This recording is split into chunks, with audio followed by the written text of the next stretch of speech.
Entrevista. Vamos lá. A proposta de tarifa zero em BH movimentou o debate na capital, né? Esse projeto foi derrubado na Câmara de Vereadores, tá? E eu quero saber o seguinte, é viável? É possível? Como fazer? Tem um estudo da UFMG, eu converso agora com o Guilherme Daltro, que é secretário municipal de governo. Daltro, Guilherme, boa tarde, você esteve, né, à frente de um estudo, né, e se aprofundou muito nesse debate do tarifa zero. Eu pergunto ao senhor, primeiro, por que esse projeto não passou? O senhor acha que os vereadores enxergaram a inviabilidade técnica dele ou foi motivação política? Boa tarde, William. Eu acredito que foi por responsabilidade dos vereadores de Belo Horizonte, né? A gente tem dialogado desde o começo, quando esse projeto conseguiu reunir as assinaturas para que fosse a plenário, e a gente foi muito claro que a gente estava disposto a dialogar, né? Foram mais de 7 reuniões e isso a gente deixa bem claro, porque por parte do movimento Tarifa Zero foi colocado que não teve eco nesse diálogo relacionado com a prefeitura, e de fato teve, né? Nessas reuniões a gente colocou a impossibilidade da forma como foi apresentado o projeto, dele caminhar. E mais do que isso, alguns vícios de iniciativa que permitiam que ele seria inconstitucional. Ou seja, se ele passasse na votação em plenário, obviamente a gente teria que entrar com uma DIN, né, para poder derrubá-lo, porque o projeto era inconstitucional. Agora a gente é inconstitucional? Porque ele misturava alguns benefícios que são federais, como o Vale Transporte, né, trazendo ele para uma tarifa municipal. Então a prefeitura, os vereadores estavam legislando sobre uma lei federal, é isso? Exatamente. Eles não podiam fazer isso. Não poderiam fazer isso, mas eu acho que o cerne da discussão, e foi para onde a gente levou, foi para a seara orçamentária, né? Foi apresentado um estudo, e aí é bom que a gente deixe de antemão, que foi uma boa intenção por parte do movimento Tarifa Zero, de buscar uma solução de uma nova modelagem do transporte coletivo de Belo Horizonte. Isso é louvável. Tanto é que no começo, desde o princípio, a gente elogiou essa iniciativa. Só que assim, eu acho que a gente dentro de um debate de uma disputa dessa, eu vou ter uma tese, alguém vai ter uma antítese e a gente trabalha para chegar numa síntese. Não foi possível porque os autores do projeto, desde o primeiro momento, colocaram que a única forma de viabilização da mudança do transporte coletivo de Belo Horizonte teria que ser o tarifa zero. Não seria uma tarifa social, não seria algo que a gente buscaria em Brasília através de recursos de subsídio do governo federal, para que a gente tivesse esse financiamento com efetividade. Não, deixa eu fazer uma pergunta. Hoje nós gastamos 720 milhões de reais, né, de repasse para essas empresas de ônibus. Isso Correto. Nos últimos anos, nós tínhamos lá 200 milhões, depois passou para 500 milhões, e pelo que eu observo, é um saco sem fundo. A gente não consegue, Sim. O tempo inteiro tem que estar repassando isso aqui. Com esse modelo, né, do tarifa zero, a ideia era criar, né, por exemplo, empresas até 9 funcionários, elas não pagariam, né, pelo transporte dos funcionários. Correto. Acima disso, uma taxa de cento e poucos reais. 165 reais. 165 reais. Isso não dava para fechar a conta, né, usando esses 720 mil reais de repasse? Como eu falei, a proposta é muito bem intencionada, só que ela não para de pé na realidade dos fatos. As coisas são como elas são, né? Não como a gente gostaria que elas fossem. Obviamente a gente pode transformar como a gente gostaria que fosse. E num estudo do Cefet foi apresentado um aumento de demanda em cidades que implantaram o tarifa zero de até 400%. Ou seja, a gente está falando para Belo Horizonte algo em torno de 5 bilhões. Então você está me dizendo que depois que você implanta o tarifa zero, você tem um aumento de público dentro daquele ônibus, é isso? Exatamente, um aumento de público é isso? 400%. Naturalmente essa tarifa, que as empresas acima de 10 funcionários pagariam, também iria acompanhar esse aumento para poder subsidiar o sistema.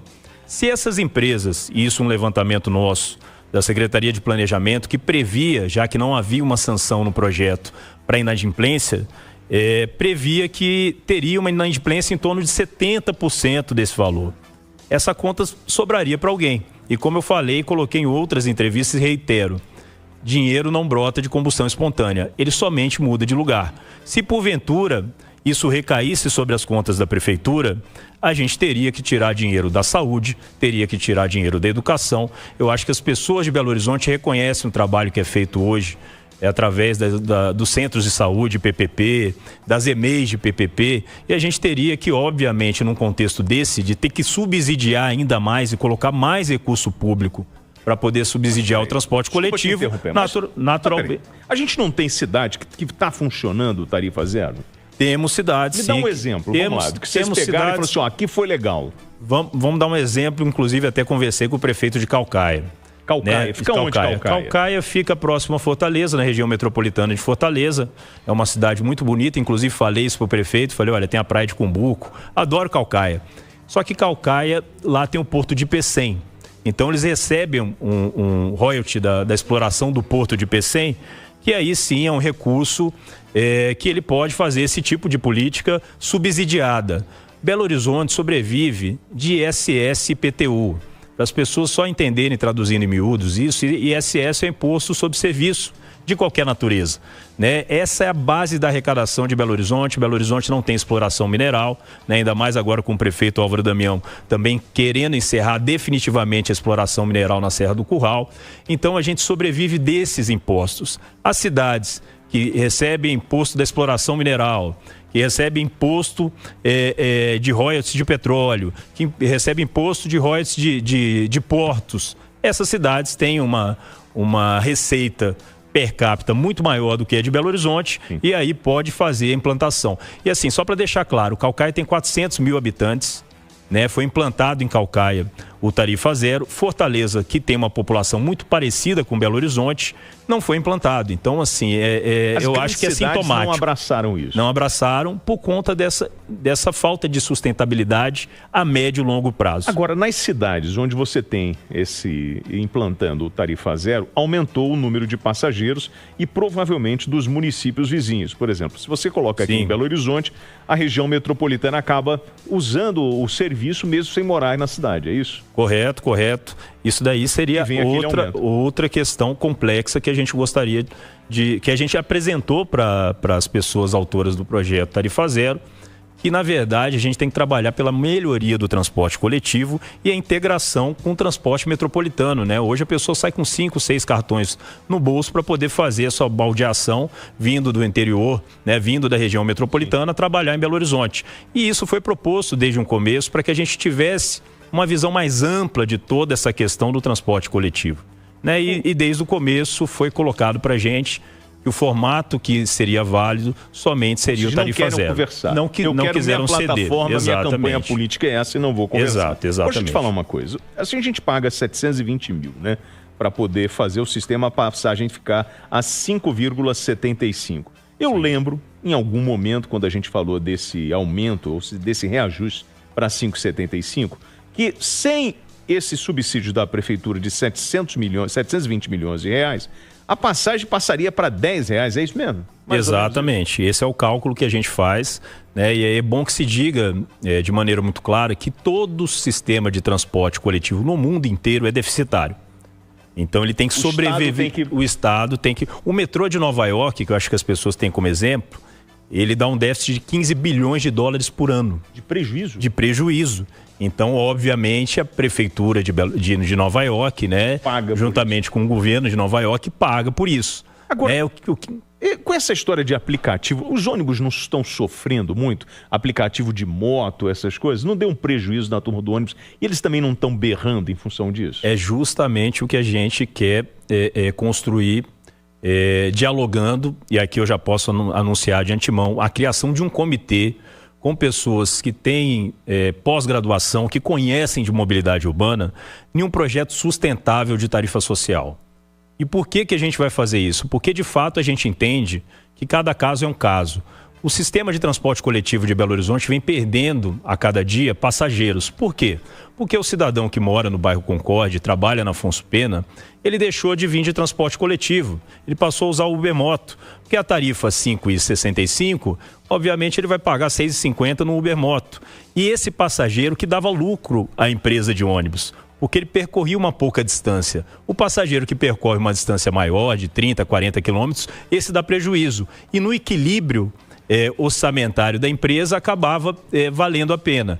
Só que com a queda desse passageiro que saiu do sistema de transporte coletivo, o prejuízo foi muito grande e, naturalmente, isso foi passado ao subsídio que a gente hoje executa, que a gente considera na prefeitura, que é a nossa terceira secretaria. Tá. Né? Eu sugeri aos autores do Tarifa Zero para que a gente trabalhasse a 4 mãos um modelo do novo contrato de concessão de transporte coletivo para Belo Horizonte. Isso foi colocado de maneira clara, que eu quero levar isso para a Câmara, porque 20 anos atrás, quando o prefeito Fernando Pimentel fez o contrato de concessão, tinha algumas questões que não estavam na ordem do dia.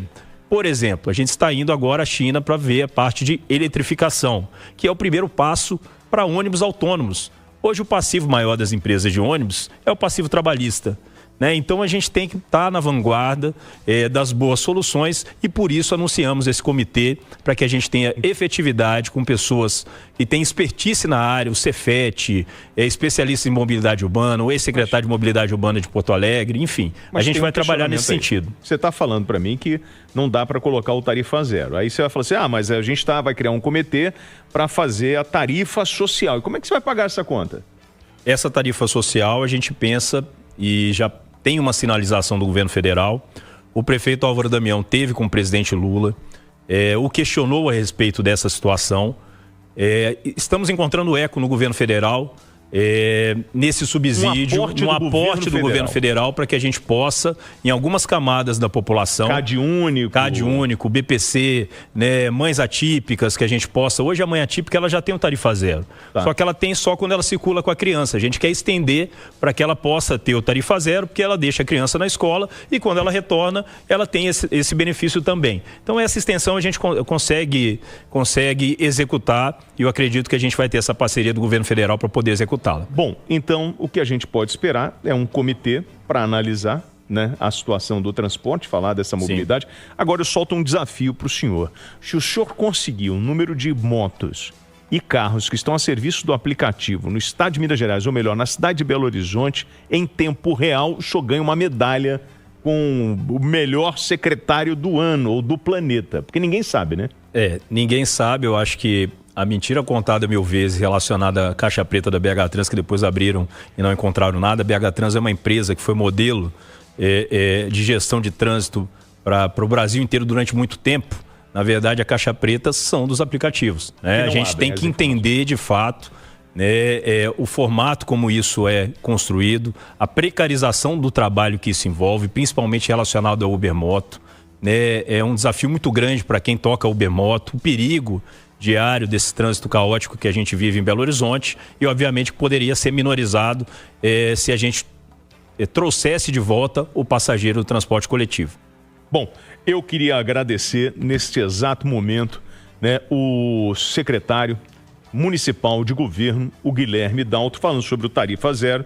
Só para vocês terem uma ideia, o Peixe me mandou agora aqui para o preço, né, por exemplo, a pessoa que está saindo lá do bairro Concórdia, indo para a Praça 7, ele está pagando de Uber Moto R$ 6,38, só não tem o tempo daqui da corrida. Ele pagaria de ônibus, para ficar mais tempo na condução, R$ 5,75. E aí ele acaba optando por esse serviço. O problema é que a gente não sabe quantos veículos de aplicativo estão rodando hoje na cidade e qual é o impacto. Por isso que quando aquele projeto de colocar o carro de aplicativo que está em corrida na pista do MOVE, eu falo, como que você vai aprovar um projeto desse se você não sabe quantos carros tem?